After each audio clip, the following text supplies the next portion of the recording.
Welcome everybody to Shadowlands Genesis. I am TJ the Obscure here with you. This is a map that I created for Strawberry Jam number 372 or something like that. The theme of this jam was rebirth, I do believe, and yeah. So for those of you who are unfamiliar, the Strawberry Jam is a map making competition that the CTM community does, every couple months or so. And the goal is to create a map within a 72-hour time frame. This was actually made over the course of about 6 days. And so my original goal was to have 6 objectives in the map. There's technically 5 objectives, although one of them is more like a secret objective / Easter egg and stuff. So I technically didn't quite finish under the conditions of the competition, but whatever. It was still lots of fun to make, and this series is going to be me playing the map and just talking about making it and my general process and stuff.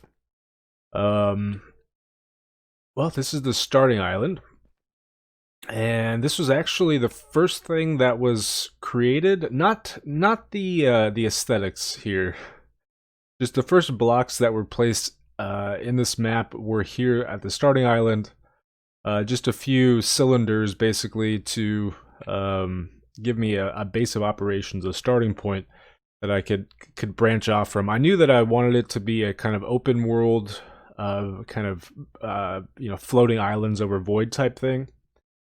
And really the map began with a basic idea that I'll talk about once we get to that section of the map.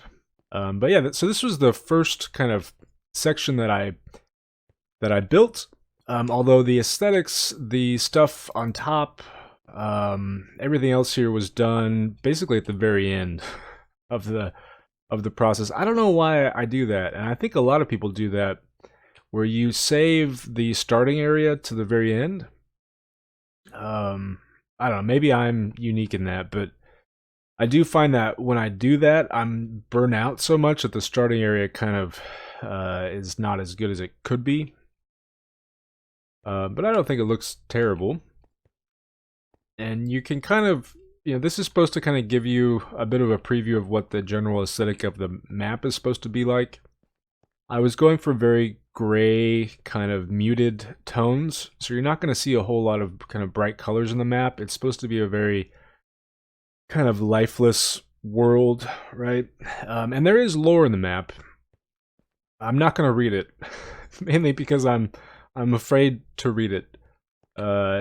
Anytime I read my writing, I'm far too critical of myself. So, plus all the lore was written. It was another thing that I did towards the end of the map making process, and I just wanted to give the map some basic storyline, some basic sense of direction, and the player a sense of purpose. And it's a pretty generic storyline, I would say, borrowed from a lot of different kind of science fiction-y type sources, involving like time travel and dimensional warps and stuff like that. So there's nothing too amazing about the lore, but it does have lore. It does have a really basic story that you can follow along with. I think that there are probably tons of plot holes in the lore, things that don't really add up and don't make sense. I wrote the lore over the course of maybe like half an hour. And like I said, it was something that I did at the very end there. So there's chests scattered all about. I will say that going into this, again, I had a very basic idea of something I wanted to experiment with. I wasn't even sure if I was going to be able to make an entire map out of it. It was just something that I wanted, like, hey, what happens if I try this out? And I've never been one for planning things. I'm very spontaneous.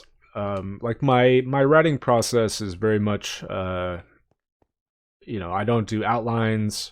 I may do a little bit of research beforehand, but generally speaking, I just start writing, and then once I have a draft, then I have something that I can work with.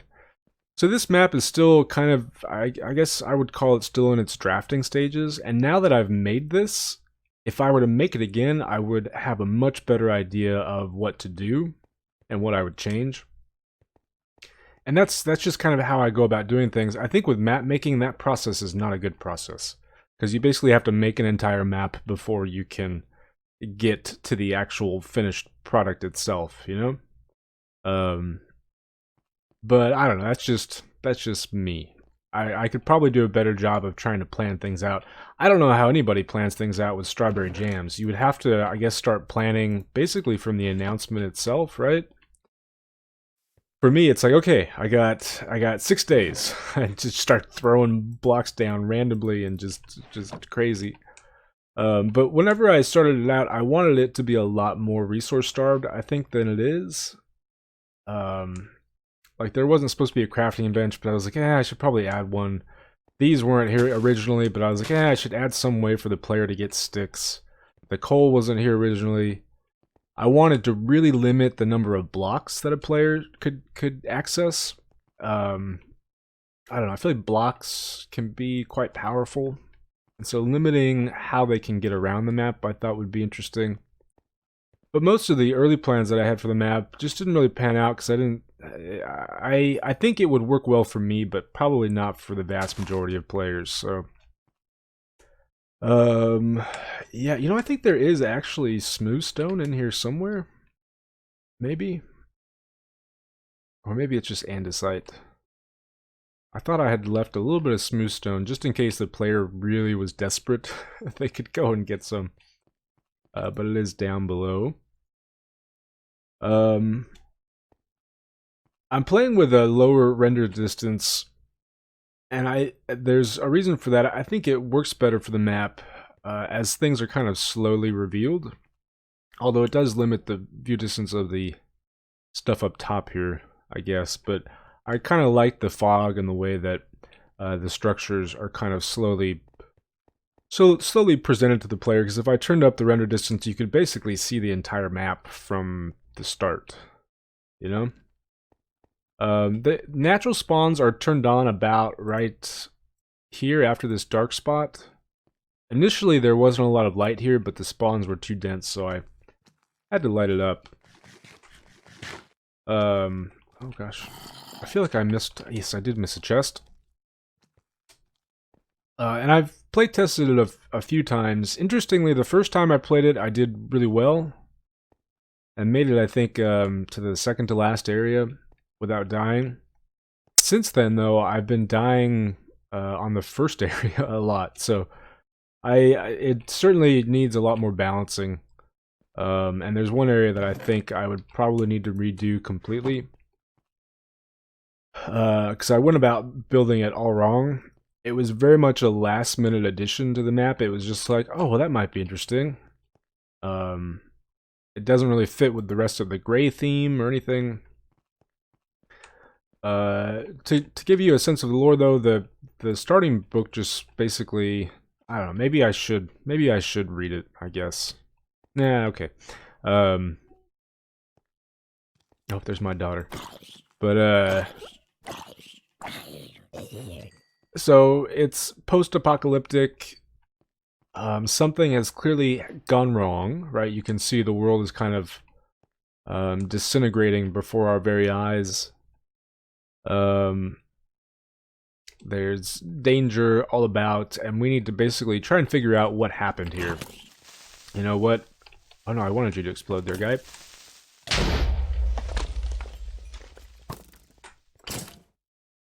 Goodbye.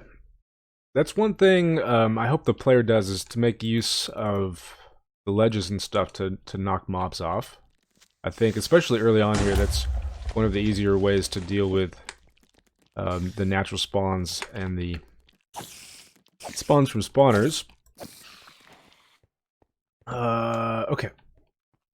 So this book, this is the lower walkways. It says difficulty easy. I think so. I think this first part is pretty straightforward. And it basically explains what these things are, the book does. And it's written from the perspective of a manager at some kind of company, you don't know what company. But it tells employees to make use of these as markers, basically. They tell you where to go. And that was, again, I was basically building things, and it's like, oh, I got an idea, I should do that. And then I got another idea and I should do that. And oftentimes these ideas did not coincide with one another. They didn't really align. So I think when I originally had this idea for these markers, I mean, first of all, I wanted the player to be able to navigate the walkways, right? Because this could be a giant confusing mess. So as long as you basically go towards the nearest one of these, you will get to where you need to go. And there are, for the most part, pathways leading you to and from each one, with maybe a few small gaps that you have to jump over. So they function in that way, and that's fine. But the other thing that I did is, if you notice, there's a button on the top, and if you press the button, it will teleport you back to the monument, or back to the starting island. Now, when I initially did that, my plan was to have the monument itself here on the starting island, so that would make sense. You could basically teleport from almost anywhere on the walkways back to the monument, and it was supposed to make travel a lot easier. Or if you find yourself kind of stuck out on the walkways, overwhelmed, you have the wool, you need to get back, you can even shoot an arrow, right, and teleport back. However, the monument is no longer on the starting island. So these teleporters, I don't know if they make a whole lot of sense. I think what I would do now, if I were to redo it, is turn those into ways to get from point A to point B on the walkways. So I have sections of the walkways that are missing, and then you have to use the teleporters to teleport between them. That might be one way to do it. Maybe I don't need to do anything with teleporting at all. Maybe have them generate like temporary walkways that the player has to get across in a certain amount of time. I don't know, I could see you doing some fun things, and I liked the idea of like being up there and being able to shoot an arrow at one of these and having it do something for the player. Just given the layout of this, I think that would be fun. What it does exactly, just teleporting back, that doesn't really do much. So I think that mechanic needs to be tinkered with a little bit. One other thing that I did, and like I said, I really wanted this to be a lot more resource-starved, I think, than it is I wanted the player to get most of their items from mob drops. And so most of the husks and the strays and the mobs that you see here are going to drop various items for you. Just basic kind of starting gear, enchanted pickaxe, enchanted leather gear, food, sticks, coal, all of that stuff. Now, one giant concern is, you know, what if the player decides to go off in that direction? Now, hopefully they've read the book and they know to follow the markers. But if they do decide to go in that direction, and if you totally just do your own thing, I think it could still work. There are certainly sections of this giant mess down here that are going to be hard to navigate. But it's not a huge deal if you go off course. But I tried to indicate, like, hey, don't go this way. Look, there's a giant gap here. This was not intended for you to go down. Although I see this one now, and I think I should probably make this gap larger. But whatever, it's, you know, trying to anticipate how the player is going to behave is very challenging. And I know how to play the map because I made it, you know? Why do you always spawn up there, guy? It's like every single time, it's where you want to spawn. The map is advertised as hard to medium to hard, I think. You can see so far it seems pretty easy, I would say. But the difficulty does pick up a little bit. Now, even though you can get access to lots of stuff early on here, as you can see. Oh my gosh, I totally forgot that I had that. Hey, anybody want a wrench? But even though you can get access to lots of this stuff, some redstone soup, spicy. Wood is still fairly limited. So like, you have the crafting bench back there, and you can take that with you if you want. And, you know, hopefully you can see the marker there, right? Yes, hopefully the player knows that they're supposed to go along here. You can see the spawner too. Maybe I could have put another marker here in the middle, I'm not sure. And I debated whether to make these walkways wider. easier to navigate, but again, it's supposed to be a medium to hard difficulty map, so I don't have a bow yet. I think these are probably my favorite mobs that I made, my favorite custom mobs. They look cool. It's kind of cool because sometimes the magma cube, that's what it is, will just kind of like randomly sever itself from the silverfish, and then they split into two. And with the gray walkways, the silverfish really blend in. So I don't know. I liked the way that those custom mobs worked out. Alright, and they drop coal too, so we can get torches from them. And the spiders that we'll encounter here soon enough drop sticks for us as well. So there's lots of stuff to encourage combat. There's also custom villager trades using mob drops, so you want to like hold on to your zombie flesh and stuff. You know, I haven't mentioned it, but these walkways that you see here, this was the original idea that I started the map with. Basically, and I got rid of all of the developer stuff. I had an island back out over here that had all of the models that I used for like the buildings and for the walkways. And I basically, I wanted to, I forget what the name of those paintings are. But you know the labyrinth type paintings with like the staircases going in all which directions?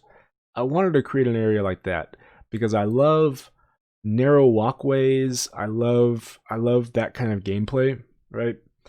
And lots of movement and things that you can jump on and jump over and gaps and that kind of stuff. And I love being able to jump really high, which is why we have the jump boost. So that was the original idea, was how can I create an area like that? So what I did is I made these little modules, basically. Little sections. I think I made them like, I don't know, it was like 11 by 5 or something like that, little sections that I made. Maybe it was 15 by 5 sections. And then I just started kind of piecing them together in different combinations. So that you end up with these different designs. And I copy pasted those all over the place. And I looked at it, and I have some pictures, maybe I'll include those. And it looked alright, but it was basically just this kind of floating mass of gray stuff. Right? And I realized, you know, I wanted something underneath it as well. And that's how we ended up. And basically what I did is I took these walkways that I had created, I copied the entire thing, I rotated it in different ways, and then I pasted that down below. So you end up with this kind of giant muddled mass of ruins. And that's really what I wanted to go for. I wanted it to be an environment that looks like it's just been totally ripped apart and things are just kind of disintegrating before your eyes. But that's how I created the walkways. That's how I created the ruins below, were these modular kind of pieces. You might think of them as like little Lego pieces that I was able to build in different combinations. And then I was able to copy and paste those different combinations in different rotations, so upside down or you know, twisted around backwards or whatever. And that creates a sense of variety in terms of the structures that you see. So that's kind of how the map started, was with these walkways and the modular Legos. I realized at one point I needed lights.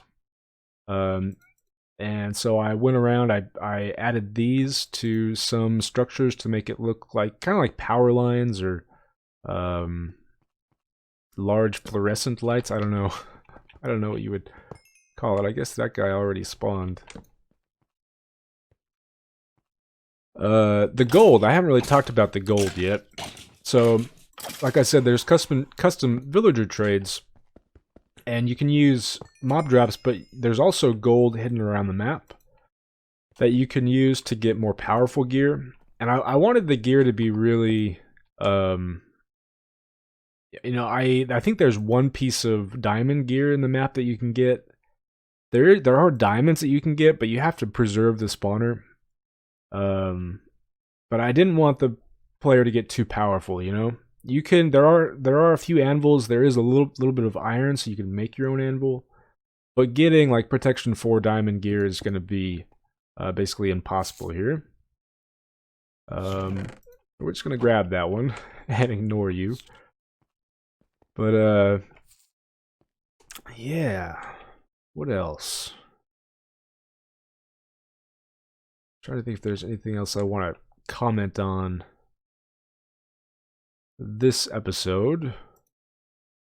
We get blocks and arrows from the mobs.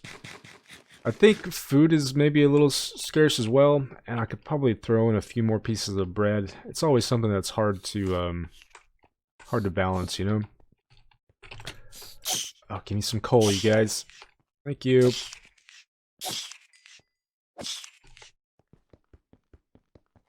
This spawner gave me so many issues because they kept wanting to spawn on the outside, so I had to keep making this little platform larger. I should have just tinkered with the spawner to make their spawn range smaller.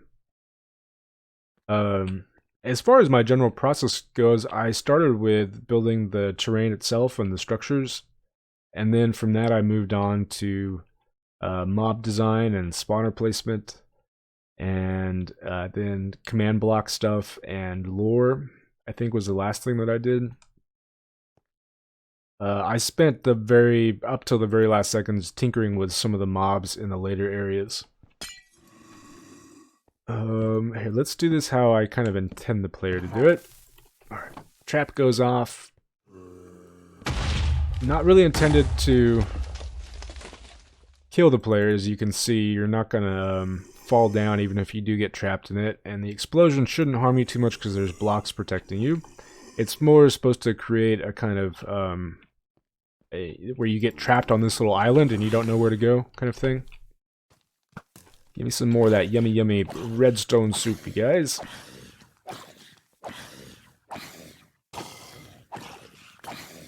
It's funny, I'm playing much slower than I normally do, and I think in some ways that's allowing me to get more like mob drops and gear, which could prove helpful, I think.